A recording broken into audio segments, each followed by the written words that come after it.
ocupados en vuestra salvación. Y siempre partimos de aquí, del deseo de Dios. Dios desea tener un recipiente, un vaso, en el cual y a través del cual resplandezca su gloria sobre este universo. Eso es el deseo de Dios. Y todo lo que Dios hace, lo hace para llegar a ese punto. Toma esos vasos, esos recipientes, en los cuales y a través de los cuales su gloria se vea sobre este universo. Y subrayamos la palabra universo, total, sobre este universo. Esto comienza con los individuos. Por eso dice 2 Corintios 4:6, también lo hemos leído. Porque Dios, que mandó que de las tinieblas resplandeciese la luz, ¿qué hizo? ¿Lo está leyendo? ¿Lo sigue o no? Es el que resplandeció para iluminación de ¿qué cosa? Del conocimiento de la gloria de Dios, y comienza allí en el hombre, individuo. Pero hoy veremos un poco más. Todo hijo de Dios, hermano, por esa meta que Dios tiene, por ese propósito que Dios tiene, todo hijo de Dios, escuche bien, los hijos de Dios son llevados al taller del maestro bajo la mano del Espíritu Santo. ¿Quiénes son llevados al taller del maestro? Los hijos de Dios, son llevados allí al taller del maestro bajo la poderosa mano del Espíritu Santo, y allí bajo su tutela, su revelación, su disciplina nos lleva allí, y con una meta muy clara. ¿Sabe cuál es la meta de Dios en el taller del maestro? El hijo de su amor es la meta de Dios en el taller del maestro. No quite eso de su vista nunca. La salvación de Dios vino a nosotros para ser revelada, para ser expresada. Por eso tenemos que ocuparnos en esa salvación y atender a los obstáculos. Ahí comenzamos la semana pasada. Todo en nosotros, amados, producto de esos obstáculos. Déjenme aclarar esto. Hay obstáculos para que esa salvación que está en nosotros sea visible o pueda ser expresada. Producto de esos obstáculos hay muchos que tienen la salvación de Dios, sí la tienen, pero la salvación de Dios no es expresada. Le falta la experiencia, le falta la expresión. Cada parte, y estemos claros con esto, cada parte de nuestro ser, tanto interno como externo, puede ser un obstáculo para la expresión de la salvación de Dios. ¿Usted sabe cuáles son las partes de nuestro ser? Espíritu, alma y cuerpo. Entonces, cada parte de nuestro ser puede ser o puede representar un obstáculo para la expresión, la experiencia de la salvación, la experiencia externa, objetiva, de lo que subjetivamente ha pasado en nosotros. Es importante que mantengamos eso claro. Todo lo que tenemos, amado hermano, mire ahí, todo lo que tenemos, sea bueno o sea malo, sea aprobado por Dios o desaprobado por Dios, puede ser un obstáculo para la vida de Dios. Estoy convencido de esto cada vez más, que las cosas buenas que tenemos son los mayores obstáculos para la expresión de la vida de Dios. Todos nosotros anhelamos que el Señor trabaje en esas cosas que hemos identificado como cosas malas. Y usted lo oye en las oraciones de los santos. Y hay un deseo en el corazón. ¿Sabe qué? Las cosas que consideramos buenas, normalmente no queremos que Dios toque eso. Así que esas cosas buenas, y los santos cuando crecen y van creciendo, se van dando cuenta de esto. El Señor nos va revelando esta verdad. No son las cosas malas ya el problema. Sí, en un inicio, ok, está bien. Pero mientras vamos creciendo nos vamos dando cuenta que todo en nosotros, aún lo que consideramos bueno, de lo que nos sentimos orgullosos, hasta ahora los demás alaban eso de nosotros, eso puede ser un obstáculo para la expresión de la vida de Dios. ¿Y sabe por qué? Es sencillo, porque son de nosotros. Es tan sencillo como eso. Nadie en su propia justicia, nadie en su propia naturaleza puede agradar a Dios. Cuando el apóstol Pablo comienza a escribir la carta a los romanos, eso es lo que trata de poner como base en los primeros capítulos. Nadie puede hacerlo. Nadie desde su propia naturaleza. No se ha hallado hombre alguno capaz de ser justificado delante de Dios por una naturaleza que es extraña a Dios. Jamás. No lo lograremos, no se logra, no se ha hallado uno. Solo se halló uno, el cual ha venido a justificarnos a nosotros y del cual su justicia se nos ha impartido a nosotros. Uno. ¿Por qué? Porque era de la misma naturaleza de Dios. Y esa es la obra de la gracia. Hay obstáculos que son objetivos, son externos. Oh, eso se me metió ahí. Bueno, Dios necesita abrirse paso o abrirle paso a la vida. Cuando hemos recibido a Cristo, ¿qué hemos recibido? La vida de Dios. El que tiene al Hijo, ¿qué vida? La de Dios, la mismísima vida divina. El que tiene al Hijo, el que no tiene al Hijo de Dios, no tiene la vida. Entonces la vida está. El que tiene al Hijo. Pero ¿sabe cuál es el punto?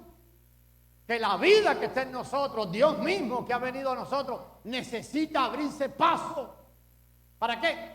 Para la expresión de esa vida. ¿Por qué? Por los obstáculos que estamos hablando. Si usted estudia y si usted anota por ahí, si quiere, si no, después lo puede ver en la página web, este PowerPoint estará allí.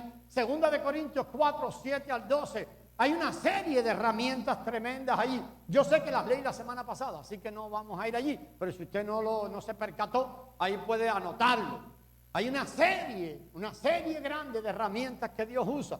Decíamos que de los obstáculos hay objetivos. Objetivo tiene que ver con lo de afuera, ¿verdad? La ignorancia.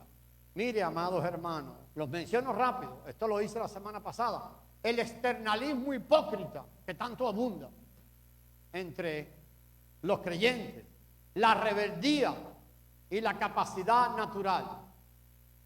La semana pasada los mencionamos un poquito. Cuando hablamos de la ignorancia es esto. No tomar a Cristo como vida. O aún no conocer el camino de la vida. Nosotros podemos hablar, hermano, y ahora repetimos de memoria 1 de Juan 5:11, ¿verdad? El que tiene al Hijo, amén. El que no tiene al Hijo de Dios, ojo al piojo. Eso es una verdad, pero esta verdad necesita ser llevada a la realidad, volverse vida. Vida tiene que ser algo experimentado desde adentro. Tiene que haber una realidad objetiva por la verdad subjetiva que está operando en nosotros. Pero si no entendemos esto, y gracias a Dios que tal vez podemos entender una parte, a veces no entendemos el camino de la vida. Nosotros podemos repetir hasta el cansancio que Dios se está abriendo un camino para que la vida de Él pueda ser expresada. Amén. ¿Entendemos eso? Pero cuando Dios está abriéndose el camino, ¿sabe lo que pasa? Que nosotros o se nos olvida, o le dan miedo, o empezamos a decir que es el diablo, y formamos un enredo tremendo. Así que la ignorancia, el externalismo hipócrita, empezar a determinar el crecimiento espiritual de alguien por las cosas externas, eso siempre nos va a llevar a la hipocresía. No es eso. No determinemos la espiritualidad de nadie por la apariencia externa. No. Cualquiera produce, empezamos, porque por sus frutos los conoceréis. ¿Sabe que ese pasaje no era para los creyentes verdaderos? Vaya allí y lea. No es para los creyentes verdaderos. ¿Sabe para quién es? Para los falsos profetas. ¿Sabe qué distingue al creyente verdadero? El Hijo Cuando tú hablas con un creyente verdadero, de alguna manera el olor del Hijo te tiene que dar. Y eso es producto de lo interno. Eso es producto de lo interno. Así que el tercero que hablamos es la rebeldía. Amados hermanos, ¿cuántos hermanos oyen la voz del Señor? ¿Cuántas veces oímos la voz del Señor que se mueve allí dentro de nosotros para dejarnos saber su voluntad, para dejarnos saber lo que Él requiere de nosotros, lo que Él está demandando, para podernos guiar? Pero aún así, nos cerramos y establecemos nuestra propia ley, lo que nuestros pensamientos dicen por allí. Empezamos a obedecer a esas presiones. Me hablaba mi hermano Andrés de esas presiones, hermanos, constantes que tenemos. Ojo con la rebeldía. Y la última de las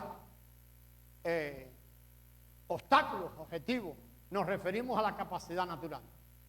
El ser humano tiene una capacidad natural increíble. Usted la tiene, ¿no? Una capacidad natural increíble. Mire su teléfono y vea qué capacidad natural tenemos.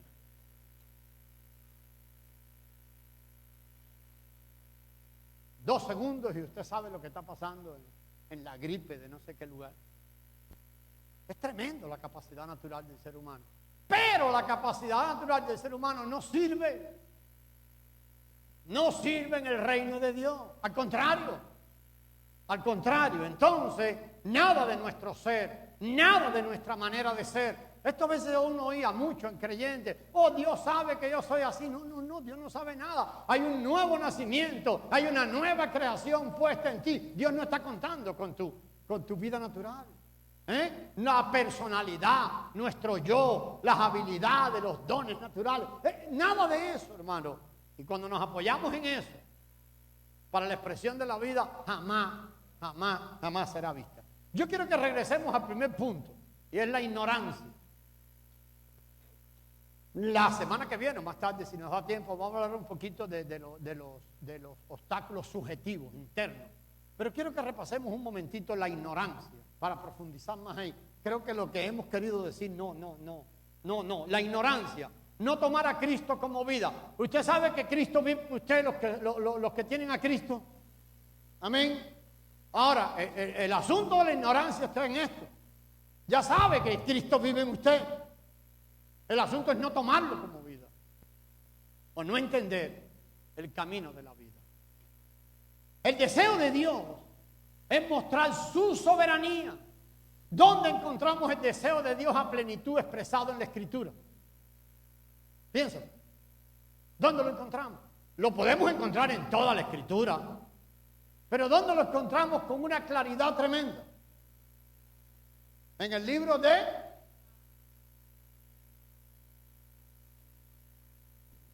Génesis, en el inicio, cuando decidió crear, ¿no? Nos explica por qué creó. Él lo explica. Todo va a ser inundado de mi hijo. Mi hijo, la centralidad de todo. Todo. La universalidad de mi hijo. La centralidad de su hijo. Centralidad que escondió por muchos años. Centralidad que Dios lo mantuvo como un secreto. Por muchos años lo mantuvo como un secreto. Hasta que apareció el apóstol Pablo diciendo una vez, ahora el secreto ha sido revelado. El misterio ha sido revelado. ¿Cómo logrará Dios que su plan y su propósito y su meta sea lograda? Cristo en nosotros, la esperanza de gloria. Allá cuando Pablo escribía a los colosenses. Entonces necesitamos entender el camino de la vida. Muchos tenemos a Cristo, amén. Muchas personas conocemos que tenemos a Cristo, hermano. Somos creyentes genuinos, hay creyentes genuinos, pero creyentes que no son normales. ¿Por qué? Y permítanme hacer esta diferencia entre un creyente genuino y uno normal. Un creyente normal es sencillamente uno que vive en consonancia. ¿Consonancia? Eso no sé. En concordancia, ¿está mejor? En concordancia interior y exterior. Eso es un creyente normal, que es capaz de revelar en todo lo que ya ha sucedido dentro de él. Eso es un creyente normal. Pero ¿a dónde hemos llegado? Que eso se mira como un creyente anormal. Hoy, ¿dónde? En las iglesias. No, aquí no. Hemos aceptado como normal que vivas de una manera, hables de una manera y vivas de otra manera. No, no es eso. Entonces, Dios quiere establecer su señorío sobre todo. Ese siempre ha sido su deseo. Deseo que se vio enturbiado, se dice. Impedido. Enturbiado, estorbado, esa palabra está buena, estorbado. Yo no sé si fue la que dijiste, pero fue la que yo oí. Estorbado, hermano querido. Mire, ¿dónde comienza todo esto? Estamos hablando de los creyentes individuales. Dios quiere establecer ese señorío, esa supremacía del Hijo, desde el creyente individual, después en la iglesia, después sobre los reyes de este mundo y después sobre todo el universo. O sea, hay una escala que la Escritura nos lo va dando allí, hasta que todo el señorío del Hijo esté establecido sobre todo el universo, sobre todo lo creado. El hombre, la iglesia, los reinos de este mundo y todo inundado de su Hijo. ¿Pero dónde comienza? En un hombre. ¿Dónde comienza? En un creyente individual. Esto es lo que Dios está haciendo con nosotros. Esto es lo que Dios está haciendo con nosotros. Y de estas cosas tenemos que ocuparnos. Lo primero, ¿y dónde comienza todo esto? Pinté un corazoncito, ¿se ve? Ay, pero lo de adentro no se ve. Bueno, Gálatas 1, 15 y 16. Gálatas 1, 15 y 16. Allí comienza esto. Allí comienza, amado hermano. Primero, la revelación interior de Cristo. Allí en lo interno, en nuestro corazón. Cristo revelado. No esperemos nada de nadie que Cristo no ha sido revelado. No esperemos nada de nadie que solo ha orado una oración. Si no vemos a Cristo y Cristo no ha sido revelado, no pasará nada. Nada en la vida de las personas. Todo comienza allí. Gálatas 1, 15 y 16. ¿Ya lo encontró? Vamos, Gálatas 1, 15 y 16. Vamos, pero cuando agradó a Dios,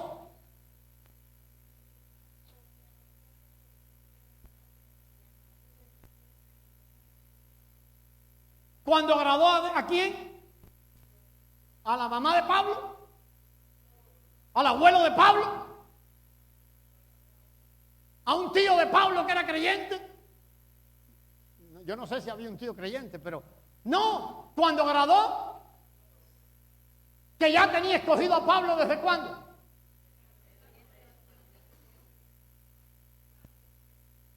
Cuando agradó a Dios y me llamó, porque Pablo tenía grandes valores, porque Pablo era un afamado soldado romano, porque Pablo era un hombre persistente y valiente, porque Pablo hacía muchas obras para cumplir la ley. No, lo llamó por su gracia. Por su gracia. Cuando me llamó por su gracia, ¿y qué hizo? Ve el regalo maravilloso de la gracia de Dios. ¿Cuál es? Abrir nuestros ojos para ver al Hijo. Abrir nuestros ojos para ver al Hijo. Y después, ¿qué dice ahí? Vamos, léalo. No vaya a la gente a enseñarle doctrina bautista. No vaya a la gente a enseñarle doctrina de salvación ni doctrina de acá. Basta ya. Vaya y predique a Cristo. Vaya y hable de Cristo. Vaya y establezca la centralidad de Cristo en el corazón de la gente. Si algo podemos predicarle, solo es eso. Pero es muy difícil predicar desde la palabra sin vida. La vida se produce y se predica por la vida. Entonces desde aquí vamos viendo dónde comienza esto. En el corazón de cada creyente. ¿Dónde comienza? Cuando ¿qué? Cristo es revelado. Yo solamente voy a hacer el esquema. La segunda, Gálatas 2:20, ustedes lo conocen. ¿Por qué puse eso en negro? Gálatas 2:20, ¿ya lo tienen? ¿Amado? ¿Sí? ¿No? ¿Lo tienen? Con Cristo, eso lo sabemos mucho. Con Cristo estoy. Aleluya. ¿Y qué más? Entonces tremendo. Y ahí hablamos ahora de otro Cristo, de otra etapa, de otra cosa que tiene que estar pasando. ¿De qué hablamos ahí? Usted puede hablar y seguimos hablando que Cristo es nuestra vida, amén. Pero Pablo está hablando ahora de que Cristo no es solo su vida, sino que es también su vivir. Su vivir, hermanos. Su vivir. Cristo no solamente es su vida, sino también es. Entonces, esta es otra etapa. Cristo como vida. Ay, mejoró, por lo menos de arriba. Cristo como vida. ¿Ya lo saben? Cristo es su vida, amén. Pero hay una vida que vivir. Hay una vida que usted está viviendo. Mañana usted va al trabajo, todo. Cristo no solamente nuestra vida, no podemos quedarnos allí. Cristo tiene que ser también nuestro vivir, hermano, y cada paso de esto tiene unas demandas extraordinarias. La mayoría de nosotros, Cristo no se muestra como el vivir, porque estamos muy enredados. Porque hay demasiado de la vida del alma, pero yo no quiero, solo quiero miremos un poquito las etapas. Cristo, nuestra vida y vivir. Y ahora en adelante póngalo juntos. Cristo, nuestra vida y vivir. Pero vamos bien. Entonces, ¿dónde comenzamos? Cristo revelado. Cuando Cristo es revelado, ahora vemos a Cristo como el centro de todo, de Dios. Mi hermano Vicente nos leyó hace 3, 4, 5 semanas un pasaje extraordinario en el libro de Juan, capítulo 5, donde el Cristo mismo decía: las Escrituras dan testimonio de mí. Todo en la Escritura nos empuja a Cristo. Ah, no, pastor, mire que la doctrina, no sé qué, basura. Todo en la Escritura tiene que llevarnos a Cristo. Todo en la Escritura tiene que enfocarnos en Cristo. Pastor, pero es que el libro de Proverbios dice cosas muy raras, son dichos. ¿Sabe que los proverbios son dichos? Refranes. Oh, yo leo ahí y no veo a Cristo. Sí, ahí está. Cada vez que vea sabiduría, quítale y ponga a Cristo. Y el libro va a cambiar. Va a cambiar. Todo allí. Cuando usted va a la Escritura, tiene que llevarnos a Cristo. Léalo. Cuando va a leer, enséñame a Cristo aquí, Padre. Todo. No busque mucho en la cabeza, porque Cristo lo vemos por revelación. Esto es dado del Padre. Entonces, Cristo no solo es nuestra vida, no quedó revelado, sino vino para hacer vida y vivir. Esta es otra etapa. Pero ahora, Gálatas 4:19, ¿lo tienen? Gálatas 4:19, amado. Y si usted quiere va anotando esos pasajes, los revisa. Yo voy a volver sobre esto tal vez 2 semanas más, para meternos más adentro en cada uno. Pero Gálatas 4:19, hijitos míos, por quienes vuelvo a sufrir hasta que... Ok. Cristo ha sido revelado en muchos creyentes, amén. ¿También usted? Amén. Cristo es ahora su vida para su vivir. Amén. No solamente es la energía vital, sino que tiene que mostrarse que es la vida, sino que tiene que mostrarse que en un vivir. En cada relación con tu esposa, tu esposo, tus hijos, en el trabajo, Cristo viviendo y mostrando su vivir. Pero ahora Pablo está un poco ahí con dolores de parto. Las mamás saben un poco esto. Si no se puso epidural. Pero si parió de manera natural, sí sabe un poquito, dicen eso. Tengo un hermano en Cristo que dice, yo no creo ya a las mujeres que los partos duelen mucho. Y digo, de verdad, hermano, dicen que eso duele mucho. Dicen, no, porque después vuelven a parir y vuelven a parir y vuelven a parir. Si yo tuviera ese dolor de parto, el primero hubiera parido y nunca más. Pero bueno, ok. Le vamos a creer, el dolor de parto, muy grande. Pero importante es esto. Dice el apóstol que él tenía dolores de parto. ¿Hasta dónde? Esta palabra es extraordinaria. Entonces vimos Cristo revelado. Ahora Cristo como vida y vivir. Pero ahora Pablo habla de un Cristo formado. Formado. Hermano amado, le dejo esto. Hable con sus hermanos en Cristo. Una impresión que siempre nos da que hay un Cristo que está deformado. Está, pero no está definido.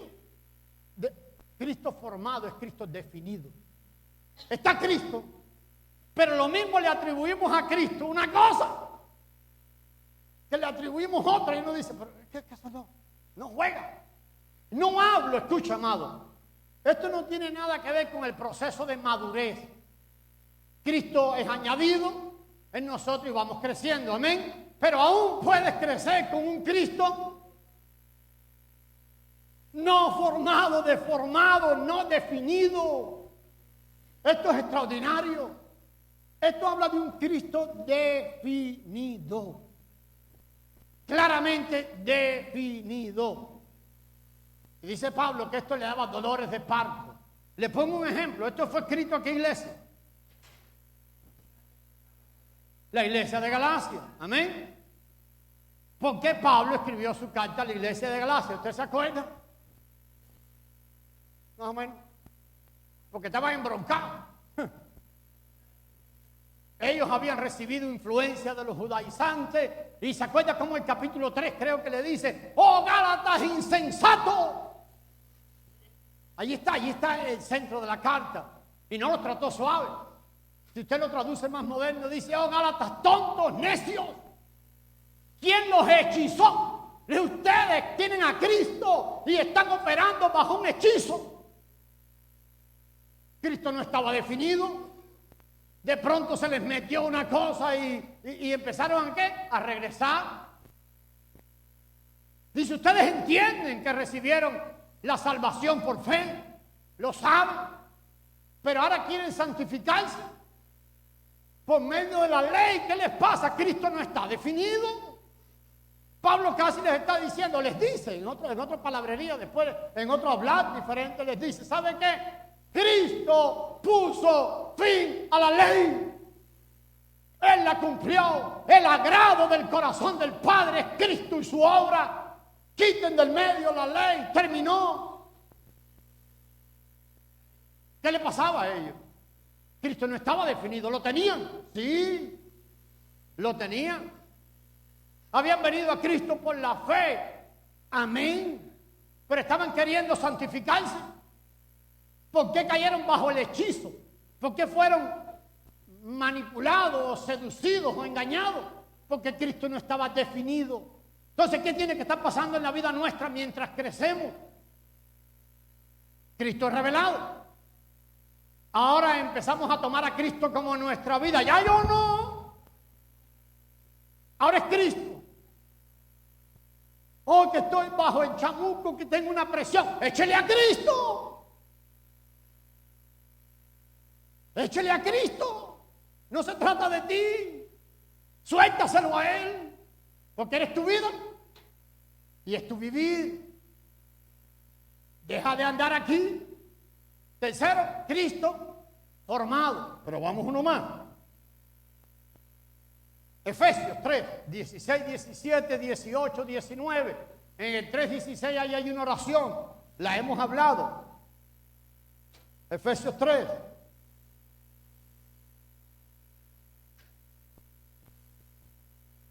Sí, ahí estamos.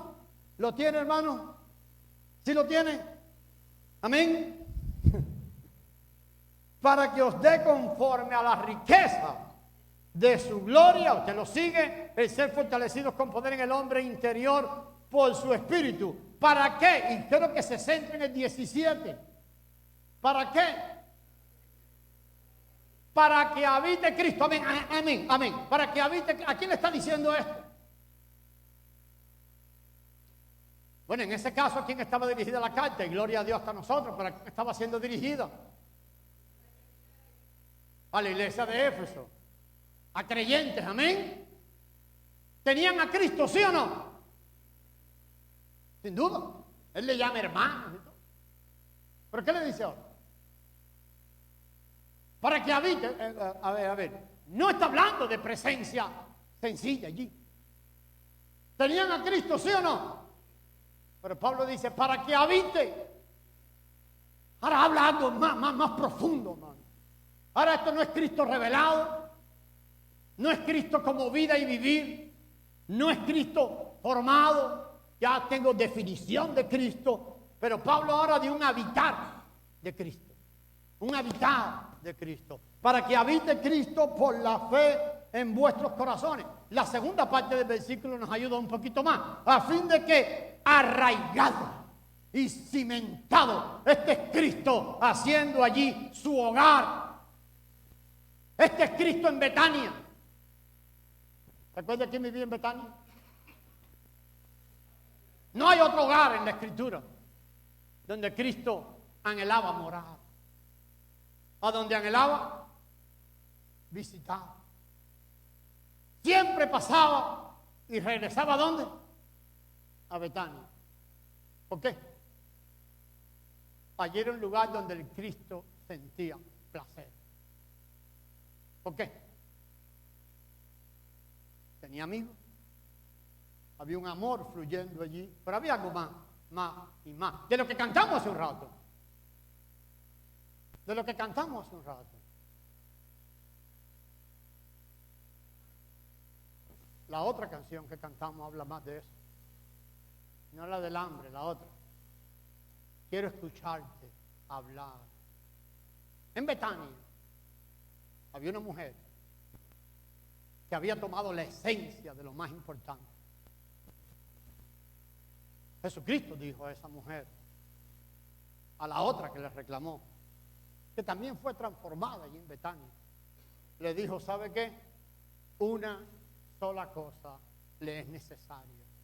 Yo no sé por qué pasamos tan flojos por allí. Hermanos queridos, yo puedo decirle con toda autoridad, una sola cosa necesitamos. Ahora los que hemos visto a Cristo, Cristo ha sido revelado. Cristo es nuestra vida y nuestro vivir. Cristo formado en nosotros. ¿Sabe qué necesitamos? Escucharle hablar. Escucharle hablar.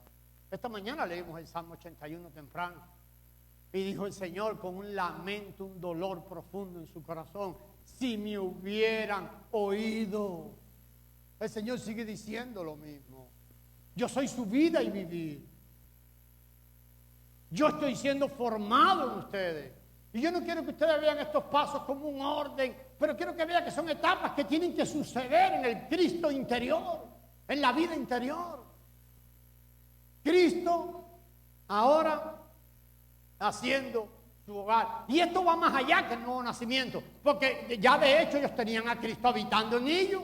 ¿Ve? Este no es un Cristo pasajero. Este no es el Cristo de Juan 1:12.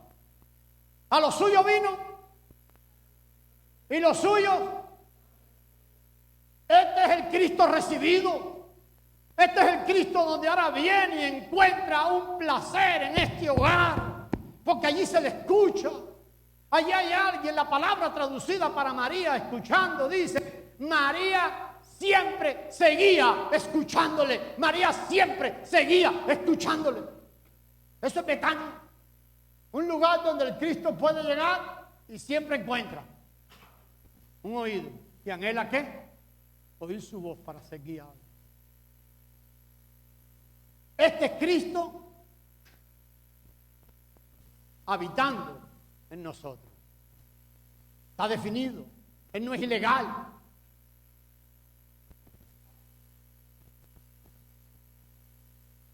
No es que llegó y se te metió en el corazón, pero dentro de 3 meses Si la cosa se pone mala y Trump dice algo, me voy para mi país. No, no me voy. No, este no es.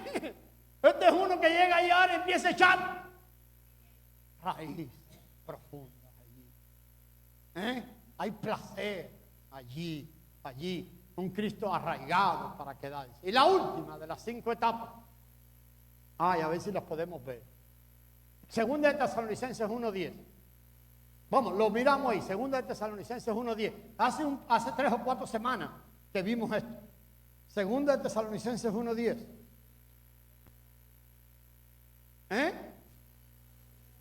Cuando vengan aquel día, ven esto. Esto es un proceso de consumación.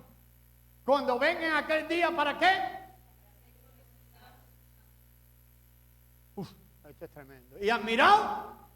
Entonces el Cristo que fue revelado, ahora toma su lugar como vida y vivir. Ahora ese Cristo está siendo formado. Ese Cristo habita y habita y habita hasta que ahora Cristo es totalmente glorificado. Se lo enseño así. Pasé 4 horas haciendo esto, o 5 horas. Pero ahora yo me di cuenta que... No, este está bueno. El Eterno anhela mostrar el señorío de Él. Mostrar la centralidad, la supremacía, la universidad de Cristo en toda esfera. Hasta que Cristo sea lo único en todo el universo. Tiene que pasar por esfera. Esto es en la vida del creyente. Primero, ¿Cristo qué? Ese sí está bien, porque lo puse con otra letra. Cristo revelado. Después... ya se nos olvidó. No importa, no se la aprende de memoria. Da igual si se la aprende de memoria, se convierte en un papagayo. Cristo. Al final, el inicio, ¿cuál es? Cristo revelado, ¿para qué? Para Cristo glorificado. La gloria de Dios. Es Cristo que resplandeció en nuestros corazones para la iluminación de la gloria de Dios en la faz de Jesucristo. Ese es 2 de Corintios que leímos hace un rato. Entonces ese es el deseo. Para eso te tomó, hermano. No te tomó para que tuviera dinero, la familia bonita, el perrito, compraras una casa en Estados Unidos para el sueño americano. ¡No!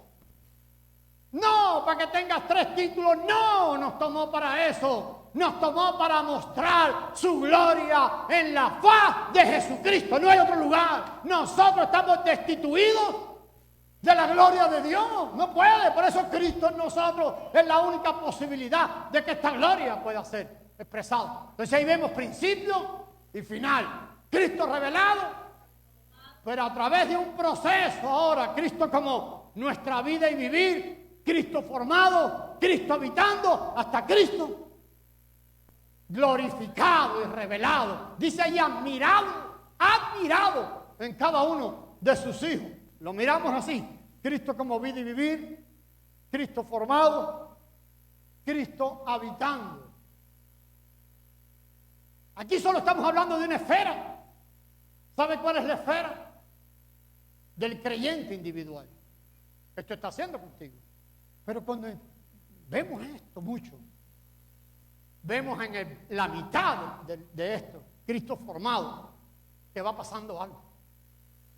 Ahora Dios empieza a querer establecer esta esfera más del creyente individual, porque Dios quiere inundarlo todo. Déjeme ver si lo puedo poner bien aquí. Ahí está, ¿ves? Estableciendo su señorío en el creyente individual, desde Cristo revelado hasta Cristo glorificado. Amén. Esa es una esfera nada más. Esa es la esfera de ¿qué? Del creyente individual. Pero Él quiere establecer su señorío en el creyente individual para entonces establecer su señorío en otra esfera. El creyente individual no es el fin. No es el fin. ¿Cuál es el fin? Establecer su señorío de Cristo sobre todo el universo. ¿Pero dónde empezó? En aquel a los que escogió antes de la fundación del mundo. Pone a Cristo para que ahora sea la posibilidad, la esperanza de la gloria. Hay otra esfera superior, la analizaremos estos días, sobre el cuerpo de Cristo. Cuando Cristo empieza a ser formado, ya te das cuenta que Cristo no va a ser formado de manera individual, jamás. El diseño de Dios nunca era formar a Cristo de manera individual. Vamos a entender cómo ahora el cuerpo ocupa allí un lugar básico. Usted si quiere, sígase quedando sin hablar a Cristo. Allá usted, cuenta la va a dar a Dios. Y no lo quiero poner en la... pastor, está poniéndome en la ley y poniéndome culpa. No. Pero hay un diseño en Dios. ¿Sabe cuál es? Empezar a fluir de la posición de Cristo de cada uno hacia el otro. Es por eso que nos pone juntos. Vamos a hablar de eso después. Pero sobre el cuerpo de Cristo. Para después, su señorío sobre los reinos de este mundo. Ve otra esfera. Otra esfera. Eso dijo el profeta Isaías. El reino de él sobre los reinos de este mundo. ¿Se acuerda lo que el Señor Jesús oraba? Anhelaba el reino individual para que ese reino fuera sobre la iglesia, fuera sobre los reinos de este mundo. Y al final, el reino de Cristo establecido sobre todo el universo. Y ahora, el propósito de Dios cumplido. Ahora, la meta del Padre, el propósito de Dios consumado. Cristo supremo, el reino de Dios eternamente establecido.